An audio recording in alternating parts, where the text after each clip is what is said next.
At Know Your Numbers Accounting, we believe in providing free small business education. So if you don't have a business and are watching this for fun, well, good for you. Today we'll be talking about the operating cash flow ratio.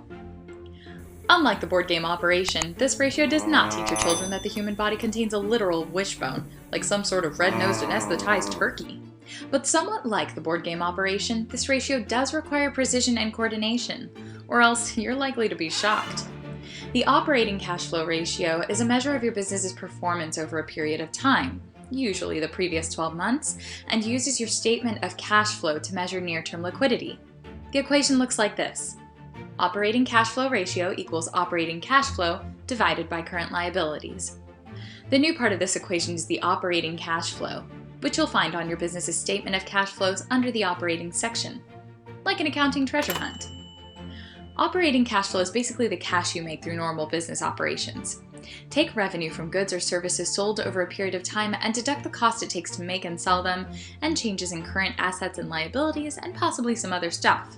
That's your operating cash flow.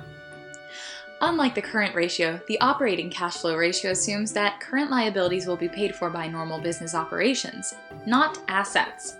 It also differs from our current, quick, and cash ratios, since these ratios use snapshots of assets at a single point in time, while cash flow is generated over a period of time. To help you understand this, let's use a fancy visual metaphor. Flow makes me think of rivers, so let's say you have a river. A river of cash. A river of cash you can dive into and swim around in like some sort of miserly cartoon duck. You get the picture. With the ratios that use assets from one date on the balance sheet, we're taking a look at the overall volume of this cash river. It's like we've stopped the video of the flowing cash and carefully counted every bill. Of money, not ducks.